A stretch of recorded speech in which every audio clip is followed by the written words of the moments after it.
Everywhere you look today, the world feels more unstable, whether that's from climate pressure or economic strain or political tension. But the biggest risks don't often show up where you expect them. At Shaken Not Burned, we believe that sustainability literacy is a key tool in identifying where those risks and opportunities lie. Our podcast explores how the decisions driving our economies, institutions, and industries are unfolding in practice. Because the pressures shaping our future are often invisible. Until they're not.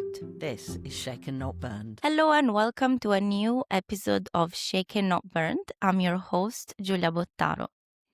The mining industry is increasingly becoming front and center of geopolitics. Governments are racing to secure supplies of the so-called critical minerals, those minerals essential for the energy transition and, more prominently, defense. In the name of national security, Western countries are taking major strides to boost domestic production and clinch deals with allied nations as they try to decouple from China's dominance on the global supply chain, which can be above 90% for the processing of minerals such as rare earths. This is pushing some companies to look at far-flung locations, namely the floor of the ocean. Deep-sea mining is regarded by many as the new frontier of plentiful riches. But is it as promising as it sounds? And what are the implications for the environment and the industry? We explore this topic with Simon Holmstrom, Senior Deep-Sea Mining Policy Officer at Seas at Risk. Hello, Simon. Thank you so much for joining us today. Hello there, Julia. Happy to speak with you on this very exciting topic. Indeed. So why don't you tell me a little bit about your experience and your organization before we delve into the topic of deep sea mining? Sure. So as you say, I work as a Senior Policy Officer at Seas at Risk. We're a network of 38 European environmental organizations working to protect the ocean. We're based here in Brussels. And we are working indeed on a range of issues. I'm the expert on deep sea mining. And we engage with EU institutions, governments, and others to ensure that the green transition is built on solutions that actually reduce environmental harm rather than just shifting it somewhere we can't see. Too long, the ocean has been seen as a place we can dump our problems in, and I come myself from an island where I've experienced that in the middle of the Baltic Sea called Åland. It's part of Finland. And a few years ago, then I moved here to Brussels to work more on a European scale on these issues. So basically my work focuses on making sure European policymakers, both here in Brussels, but also in European capitals, understand that the decisions taken today about the deep ocean will affect ecosystems for centuries and future generations. Not an easy job, I suppose. So why don't we start with the very basics and please tell us, what is deep sea mining? Sea mining is the industrial extraction of minerals from the ocean floor, typically at depths of 3 to 6 kilometers. Anything deeper than 200 meters is, though, considered deep sea, but most interest is within this kind of range of depth. As there are different types of mineral occurrences on the deep sea floor, the extraction techniques vary. There are mainly 3 types of occurrences. We have the seamounts, which contain crusts. We have hydrothermal vents, these kind of undersea smokers, which have sulfides. And then we have these kind of large abyssal plains, which is very much talked about at the moment, which contain nodules, these potato-shaped nodules. There are a few others as well being explored, but these are the 3 main ones. And companies are mainly targeting these potato-sized rocks just because they're quite easy to, according to them, to kind of suck up with vacuum techniques or picking techniques. And these contain nickel, cobalt, copper, manganese, and these are the 4 critical raw materials that are usually sought for in the deep sea. So these nodules, the grade is quite high, right? And that is important for the mining industry because if you have a rock with low grade of the mineral you're looking for, then it requires a lot of processing to actually find the mineral that you're looking for.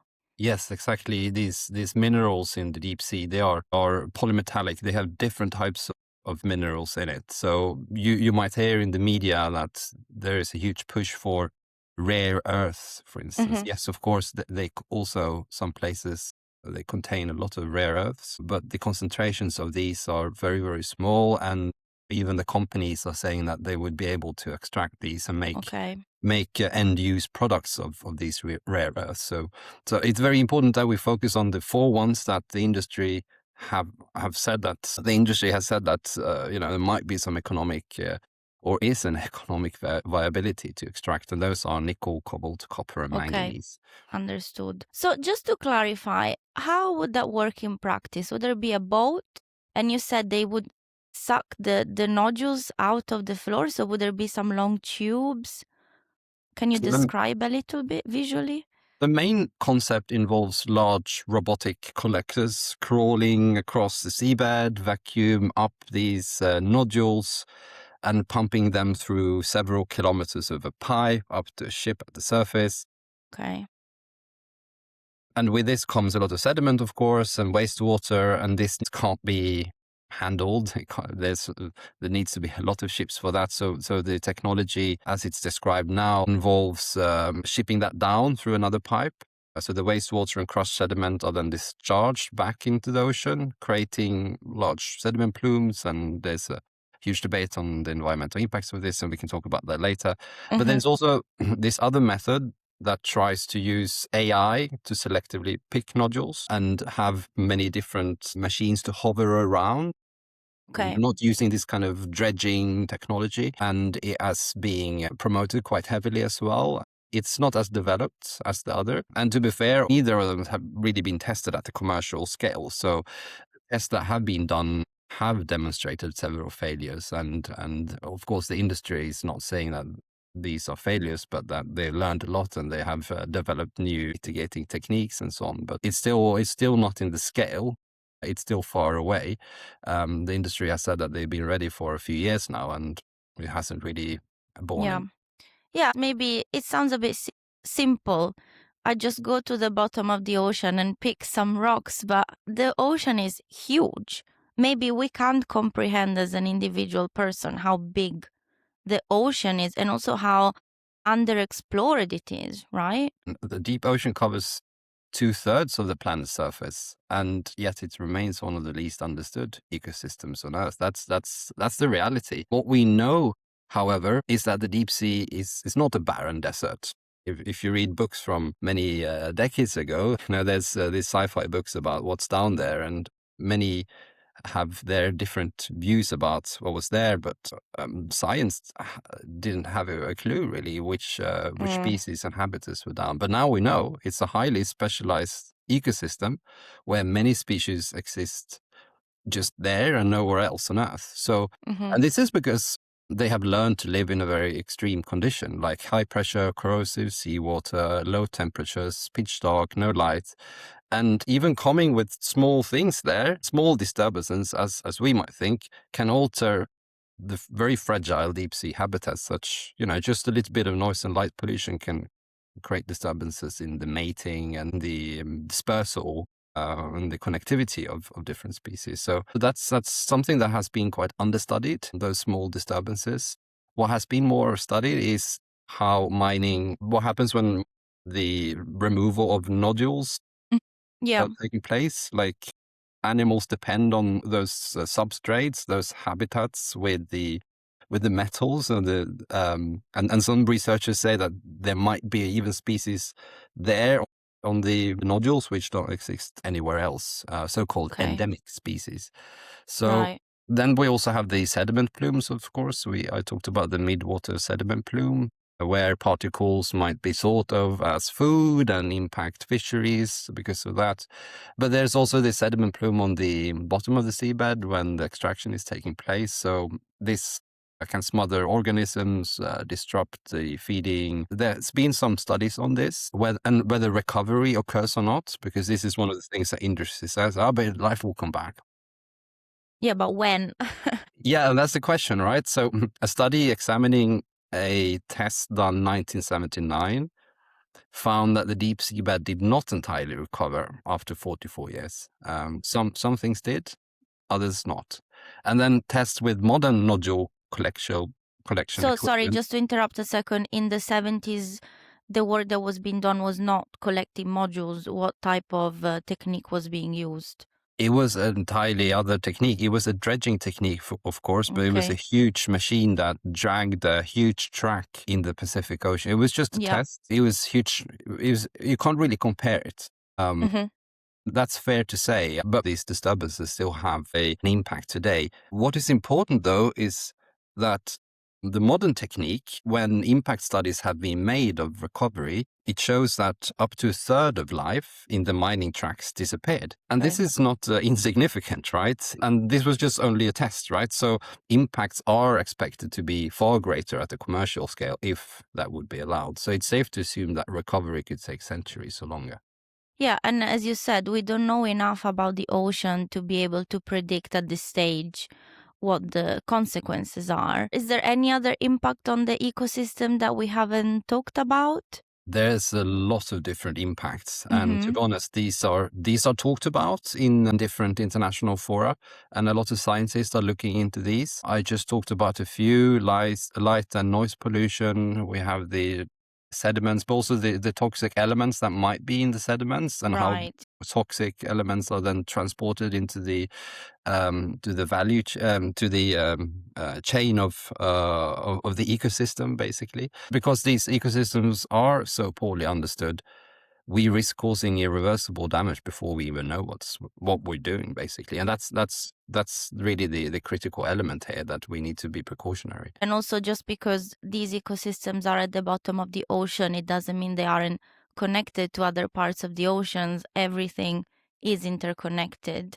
And ultimately, if we want to make the selfish statement, it comes back to us as well.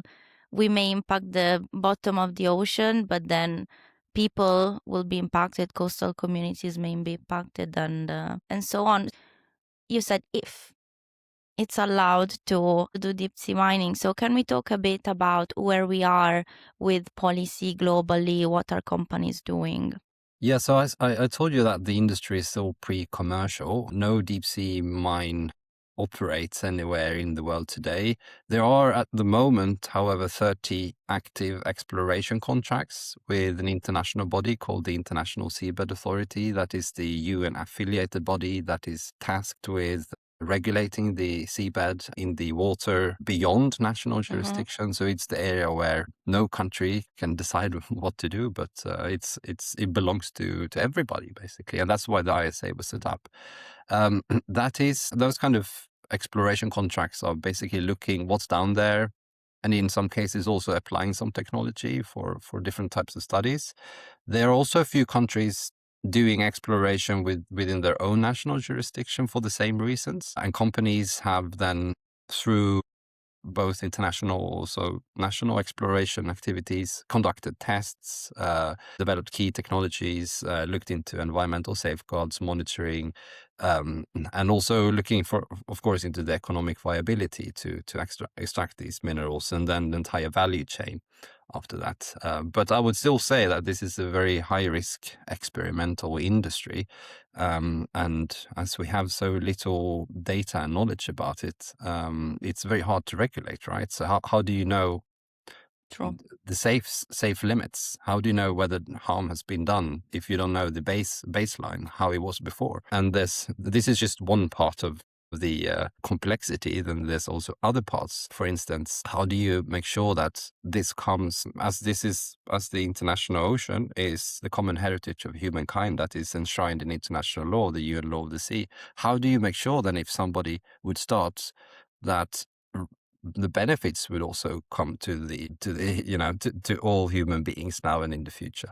So there's this benefit sharing mechanism that hasn't been resolved either. These are just a few of the things that are being discussed at the moment in the International Seabed Authority, which is negotiating on rules for exploitation, the so-called mining code, which would allow commercial mining to begin. But negotiations are ongoing, of course, but nowhere ready. And that's the status. Okay. And yeah, they've been going on for a long time, these negotiations, right? And which countries are in favor and which countries are against? A small number of companies, most prominently the Metals Company, a Canadian-based company, are pushing strongly for commercial mining. But in international waters, the rules are that a country must formally sponsor and take responsibility for a company's activities, right? So it's not the companies that would have a license through the ISA. A few island states have sponsored exploration contracts with TMC. But really the bigger picture, I think, is China. Through state-owned enterprises, research institutes, China controls multiple exploration contracts more than any other country at the moment. And China also dominates, as you know, large parts of the existing mineral supply chain. So if deep sea mining were to become commercial, China would likely benefit not just from extraction, but also from downstream processing and manufacturing. So this creates an interesting paradox. Deep sea mining promoters in the West, like the Metals Company, is talking about deep sea mining as a way to reduce dependence from China for critical minerals. But in reality, China is currently best positioned to gain from the industry if it would start. So for me, these kind of arguments is just a new way for the industry to fool governments and even presidents like the US who have not done their due diligence.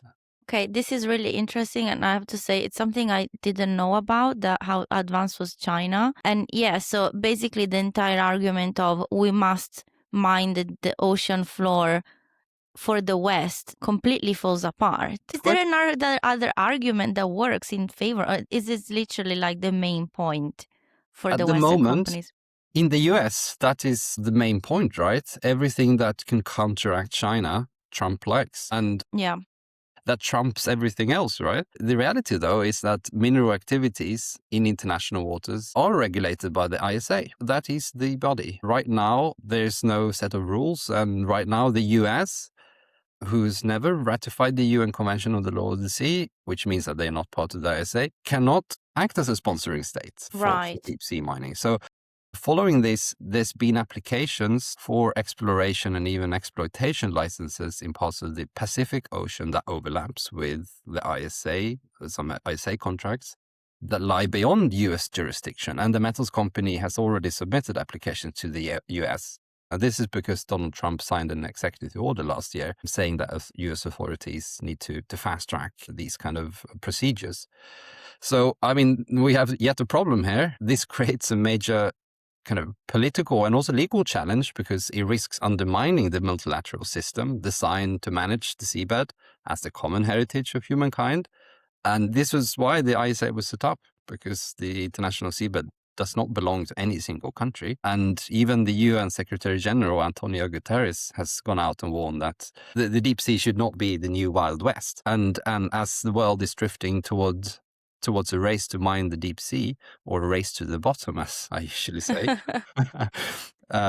before adequate safeguards are in place, this is why we need countries to support a moratorium on deep sea mining. Just to clarify, the US has allowed some exploration in its domestic waters, but some of these overlap with waters that would be under the jurisdiction of the ISA. The executive order that was signed by Donald Trump basically asked the US authorities to speed up different processes so that companies could apply both within national jurisdiction and within international jurisdiction or international waters. And previously, the US indeed had legislation and still has a very ancient legislation before the ISA came into force that would allow companies to actually get a license in the international seabed. Now, with the ISA and the common heritage of humankind principle now having the status of international customary law,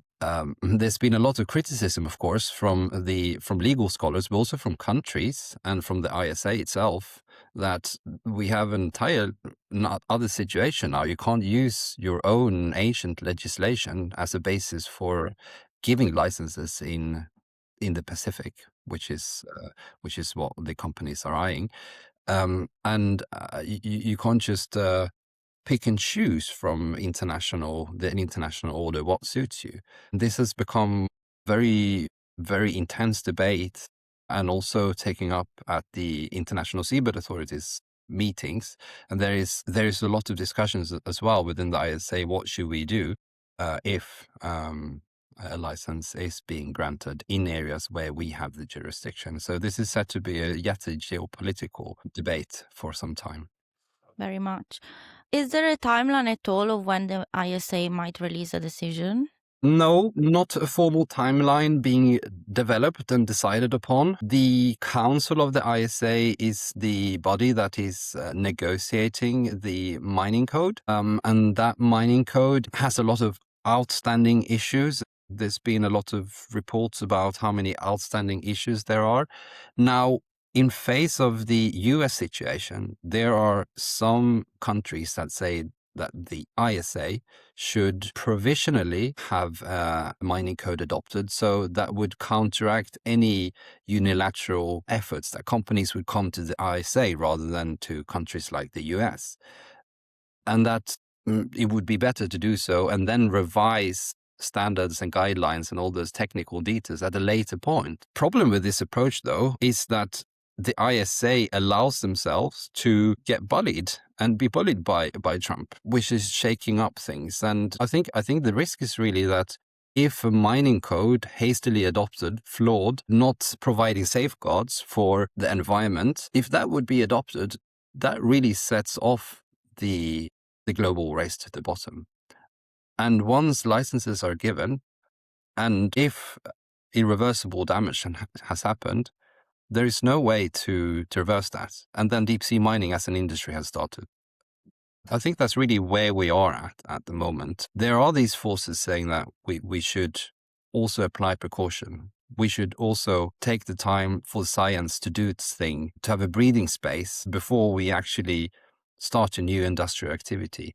And there is where the concept of a moratorium or a precautionary pause comes into play, because that says, and there's at the moment 40 countries supporting it, that we should have this breathing space. We should not stress this. Of course, we can negotiate the mining code to do more science, but we really need to have this precautionary pause enshrined in the ISA, because otherwise we are allowing ourselves to be influenced by forces that don't back the same principles that the ISA as an institution relies on, which are the principles that are enshrined in the UN law of the sea. Do you think there is any chance to do deep sea mining that is safe? I don't think so personally. With the information available at the moment, there's more science talking about the risks of deep sea mining rather than the opportunities.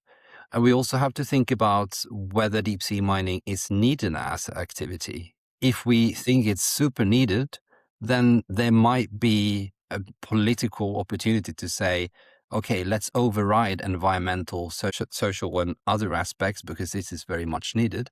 I do think that we have to have that discussion as well, whether these critical raw materials are needed for the green transition or not at all. The claim about the green transition has been debunked many times now, I would say. Rapid innovation in battery technologies, changing metal markets, expanding recycling, reprocessing of metals from old mining sites. These are already reducing the need for these critical raw materials sought for in the deep sea. So to me, it's hard to understand why we keep piling up more waste rich in critical raw materials. For instance, only a quarter of e-waste is recycled, whereas the potential is much higher.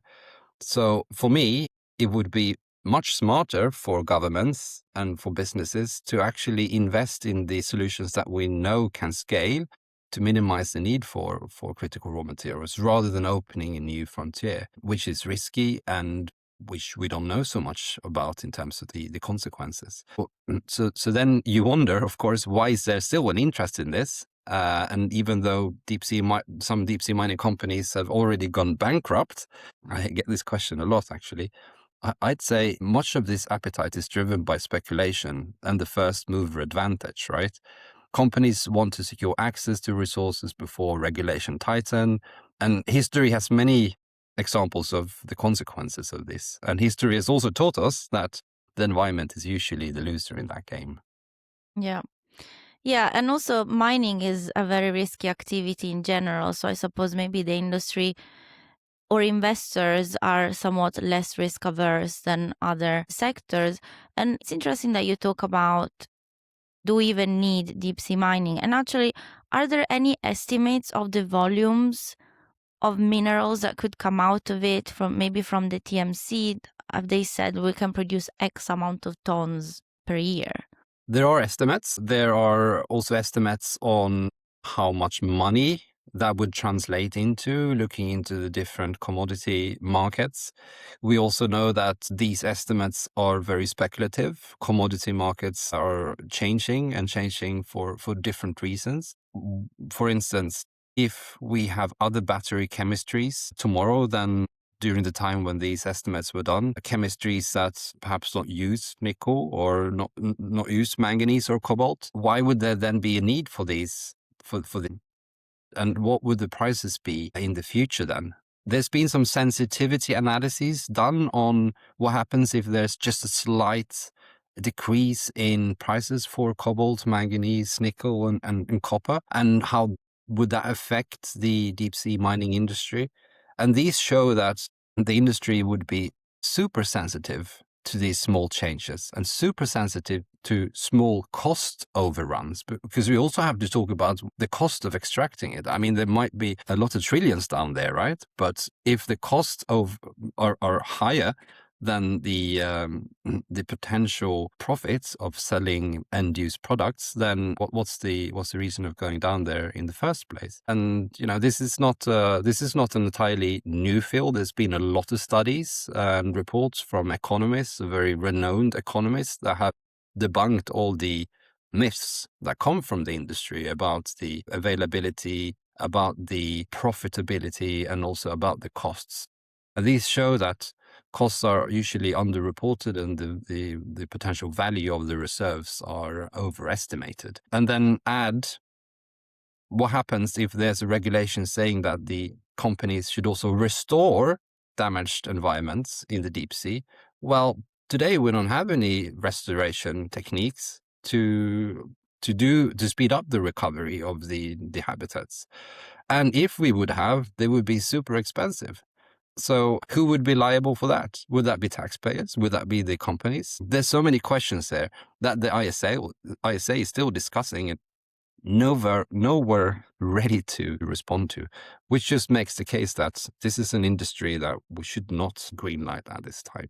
Yeah, I think the point of the cost is very important because the prices of minerals are extremely volatile for many, many reasons. And so when you have such a high cost industry that then depends on the fluctuations of price of the mineral, it just sounds like extremely risky. And I mean, they're putting like kilometer long tubes in the sea. It's crazy.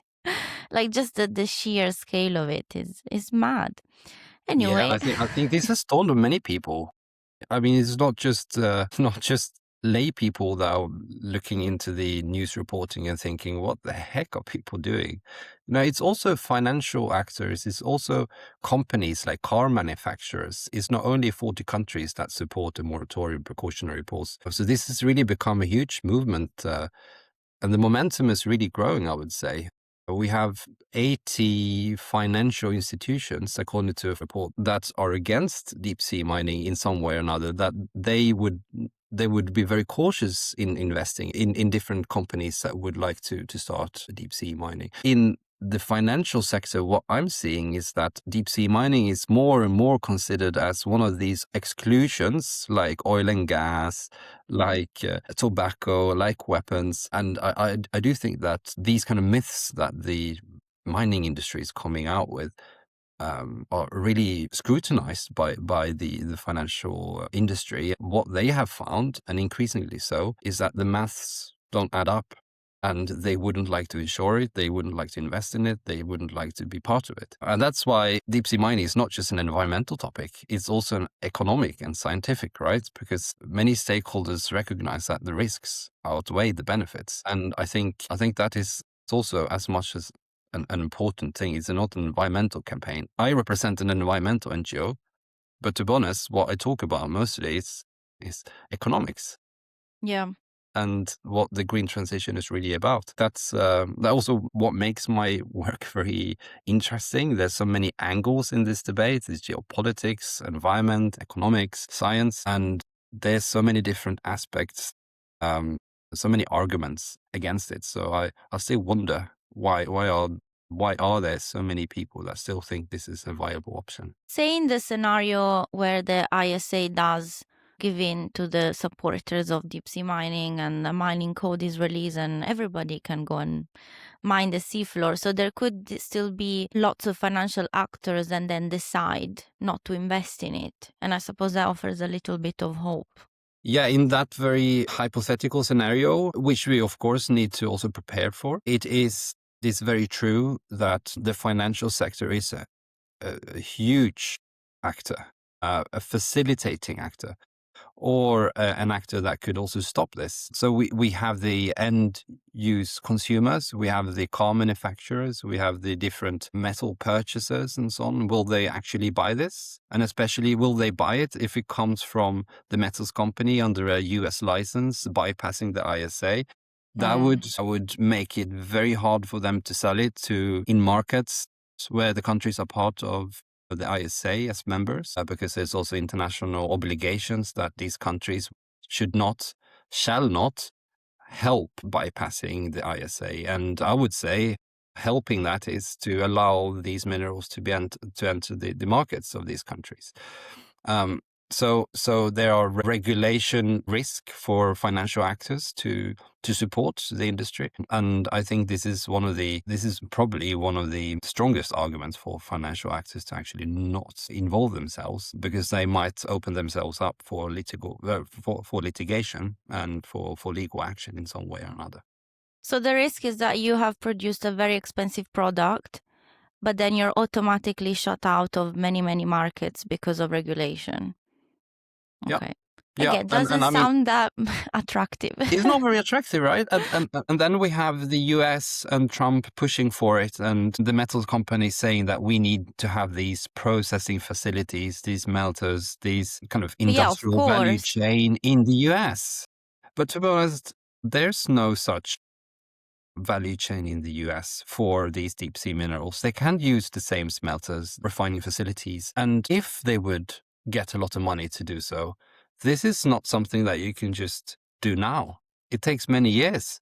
And then think about all the investors you have to find for the other aspects and other levels in this value chain. And think about how many years it takes for just a permit to build something that huge, to be able to actually process all these seabed mineral resources from something that hasn't been done before. So it's not a quick fix to any problem whatsoever. It doesn't come at the time when we would need that strategic autonomy. It doesn't come at the time when we would need the green transition. And it might be the case that if this would come about, and if all these steps in the value chain would in some way or another appear, that the battery chemistries have changed so much so that we don't need these products. So there's so many question marks in this equation that just don't add up. So that's why I'm saying we're nowhere ready to solve any problem with deep sea mining. I'm not sure we're going to solve any in the future either. That's really interesting that you mentioned the processing aspect, because I didn't realize that you would need a separate refining process, but it obviously makes sense because the nodule from the seafloor is not the same as ore from an underground mine. And actually, it takes a long time to come out with a refining process that is economical, that doesn't waste too much material. So as you said, we're talking about years and years of work and experiments, which from an economic perspective are risky, because if they don't work, then you've lost the money. So what are the reactions to your campaign? So as I said, I think we have a momentum in the moratorium campaign at the moment. I told you 40 countries now support a moratorium or precautionary pause. We have major businesses, international businesses and technology companies committed not to use deep sea minerals. We have these financial institutions that are increasingly cautious. I think it's just inevitable that even though there's some noise, some geopolitical noise today, the strong force that has been mounting now for many years will in some way or another prevail. It's just that we need to gather more momentum and we need to stay informed. The deep sea feels distant. but decisions are being made right now, and we have to mount pressure now when these decisions are being made. And second, I think also a democratic issue, right? We should mobilize representatives, governments, support organizations working on ocean protection, push for a green transition that truly reduces harm rather than exporting it to the last untouched ecosystem on Earth. And also in our own lives, I'm thinking about myself. Can I use products with less materials? Can I buy fewer mobile phones? Can I use shared mobility more than more than private cars? And could I support policies focusing on recycling and vote for parties who would like to do more circular economy and to reduce demand? So there's many things that we can still do.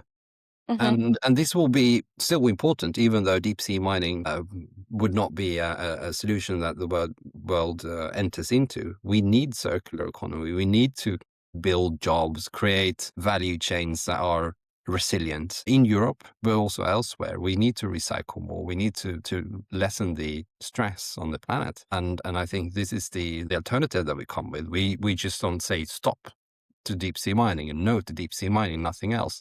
We need to have other solutions in place to lessen the press on and the stress on natural resources, but also local communities, indigenous communities that are affected also on land. This is a common campaign. This is a campaign together with other organizations, so that we don't create other problems on the other end when we stop something.